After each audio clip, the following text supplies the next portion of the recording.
Shri Venkateswara gold తాకట్టులో ఉన్న మీ బంగారాన్ని విడిపించి కొనబడును.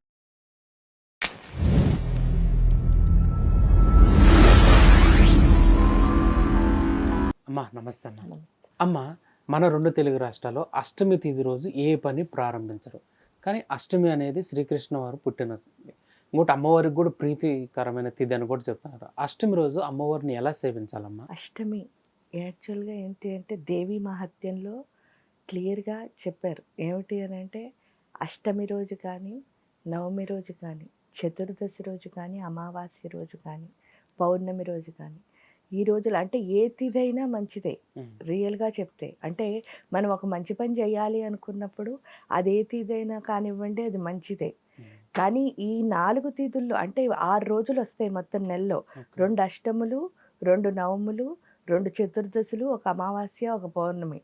ఈ 6 తిథులు ఏవైతే ఉన్నాయో ఇవి చాలా అంటే ఏంటి అని అంటే చాలా ప్రాశస్త్యమైనవి.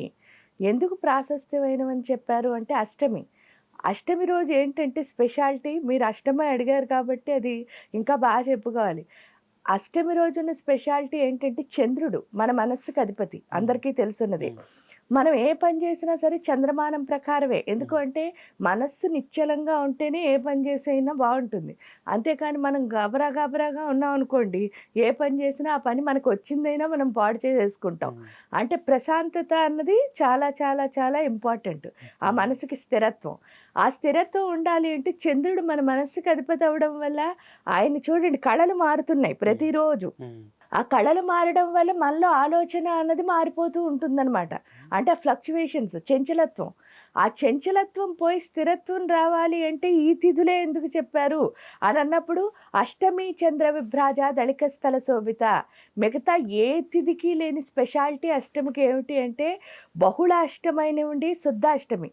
అంటే పౌర్ణమి ముందు వచ్చే అష్టమైనా కానీ, అమావాస్య ముందు వచ్చే అష్టమైనా కానీ చంద్రుడు ఒకేలా ఉండే తిథి అది ఒక్కటే.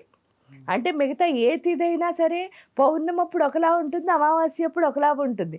కానీ ఇక్కడికి వచ్చేసరికి అష్టమి మాత్రం ఏమిటి అంటే 2 తిథుల రోజు కూడా సేమ్గా చంద్రుడు ఉంటాడు.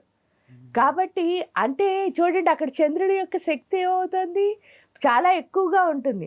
అంటే మనలో ఉన్న చంచలత్వం పోయి స్థిరత్వం అన్నది వస్తుంది. కాబట్టి సాధనకి చాలా మంచి రోజు అష్టమి. అందుకే లలితా శాస్త్రంలో కూడా పర్టికులర్గా అష్టమి చంద్ర విభ్రాజ దళిక స్థల శోభిత. అంటే అష్టమి చంద్రుడి యొక్క కాంతి ఏదైతే ఉందో అది కనుక నువ్వు తీసుకుంటే నీలో ఏమొస్తుంది అంటే దళిక స్థలము, అంటే చక్కగా జ్ఞానము అన్నదాన్ని సంపాదించుకోగలుగుతావు. ఆ రోజున సాధనకి చాలా చాలా మంచిది. అంటే ఏ మంచి కార్యం చేసినా సరే ఆ మంచి కార్యం మనం స్థిరంగా ఎప్పుడైతే చేసామో గొప్పగా అవుతుంది అని చెప్పడమే. కాబట్టి ఈ తిథులు అన్నది పక్కన అంటే ఏంటి అంటే మనం నమ్మకం అన్నది చాలా ఇంపార్టెంట్. ఆ నమ్మకం ఎలా ఉండాలి అంటే మనలో ఉన్న శక్తిని పెంచేటట్టు ఉండాలి. కానీ మనం నమ్మకం అనుకుని ఏం చేస్తూ ఉంటామంటే మూఢనమ్మకాలని అనుకుంటాం. మూఢనమ్మకం అంటే ఏమిటి అంటే ఇది ఇలాగే చెయ్యాలి. సిచ్యువేషన్లో మీ లైఫ్లో ఒక్కటైనా ఇది ఇలాగే చేస్తాను అంటే అవుతుందా చెప్పండి?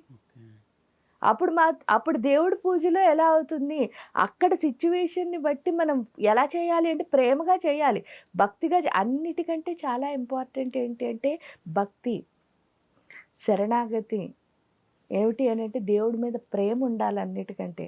ఆ ప్రేమతో చేస్తే ఏ పనైనా బాగుంటుంది. ఎందుకంటే ఈరోజే నేను ఒక చిన్న విషయం విన్నాను. ఎవరో ఫోన్లో మాట్లాడుతూ ఉంటే అంటే వాళ్ళు కలవడానికి వస్తామని అడుగుతున్నారు. అడుగుతూ బట్టలు తేవాలి అన్నది చెప్పారు వాళ్ళు. బట్టలు ఏం అవసరం లేదమ్మా, ప్రశాంతంగా వచ్చి కలిసి వెళ్ళండి అని వీళ్ళు చెప్తుంటే వాళ్ళు ఏమంటున్నారంటే మేము ఉపాసన చేస్తామండి, ఉపాసకులకి బట్టలు అంటే ఆ కానుకలు ఇవ్వడం అన్నది చాలా ఇంపార్టెంట్ అని చెప్తున్నారు. కానుకలు ఇవ్వడం ఇంపార్టెంట్ కాదు, మనం వచ్చాం ఎందుకు అంటే ప్రేమగా. మనకు కావాల్సిన అయితే సందేహాలు నివృత్తి చేసుకోవాలి, లేదా వాళ్ళ సందేహాలను నివృత్తి చేయాలి. అక్కడ వచ్చింది ఏంటంటే ఇద్దరి మధ్య ప్రేమ ఎక్కువ ఉండాలి. ఉపాసన అన్నప్పుడు ఇద్దరు ఒకటే అనుకుని చేసేదాన్ని ఉపాసన అంటారు. అంతే తప్ప ఏవైతే లౌకికం అయిన వాటితో మనం ముడిపెట్టుకుంటున్నామో చివరికి దేన్ని చేరలేకపోతున్నాం అంటే ఆ పరమ పదార్థాన్ని చేరలేకపోతున్నాం. కాబట్టి అష్టమి, నవమి, పాడ్యమి, విధియ, తదియ ఏ తిథైనా సరే ప్రతి తిథిలోనూ మీరు చేయాల్సింది ప్రేమగా పూజ చేయడం. అది కనుక చేయగలిగితే హాయిగా చేసుకోవచ్చు. మీ మంచి పనులైనా సరే. అందుకే కృష్ణుడు అష్టమి రోజు పుట్టాడు. మళ్ళీ మనం కొలుచుకునే పరదేవత రాధ కూడా అష్టమి రోజే పుట్టింది. సీత నవమి రోజు పుట్టింది. అందుకే సీతానవమి అని అంటారు. ఇక్కడికొచ్చేసరికి రాముడు శ్రీరామనవమి అందరికీ తెలుసు. వాళ్ళ పెళ్లి కూడా నవమి రోజే అయింది. మరి మంచి కార్యాలు అవుతున్నాయి. బోలెడుమంది పెళ్ళిళ్ళు కూడా అష్టమి రోజు, నవమి రోజు వాళ్ళ నక్షత్ర బలంతో పెట్టిన ముహూర్తాలున్నాయి. కాబట్టి మంచి పని చేయకూడదు అంటే శుభకార్యాలు ఎలా చేస్తున్నాం? ఇళ్లల్లోకి దిగడం ఇలాంటివన్నీ అంటే మనం ఏం ఆలోచిస్తున్నామో ఒక్కసారి ఆలోచించుకుని మంచిగా చేసుకుంటే అంటే మంచి పని ఏదైనా సరే ఇమ్మీడియేట్‌గా అంటే అనుకున్న నిమిషంలో మొదలు పెట్టగలిగితే ఆ పని చాలా గొప్పగా అవుతుంది. అదొక్కటే అర్థం చేసుకుంటే సరిపోతుంది. బోలెడన్ని ప్రణాళికలు వేస్తే ఏమవుతుంది, మొత్తం బుర్రంతా కన్‌ఫ్యూజ్ అయిపోయి మనం చేయాలనుకున్నది చేయట్లేదు. అప్పుడు అష్టమే అవ్వక్కర్లేదు. మీరనుకున్న మంచి తిథి పౌర్ణమైనా, ఏకాదశి అయినా ఏదైనా కూడా అలాగే పాడవుతుంది. అంటే మన ప్రణాళిక అంతా అయ్యేసరికి. కాబట్టి సిట్యుయేషన్‌లో చేసుకుంటూ, నేర్చుకుంటూ వెళ్ళడాన్ని జీవితం అని అంటారు. కాబట్టి ఆ జీవితంలో మనం మంచిగా ముందుకెళ్ళాలంటే మాత్రం ఇలాంటివి అనవసరమైనవి పెట్టుకుని ఎందుకంటే అన్ని తిథులు దేవుడిచ్చినవే. మీకు ఇంకా చెప్పాలి అంటే మీరు ఖడ్గమాల చదువుకుంటే అందులో చూడండి.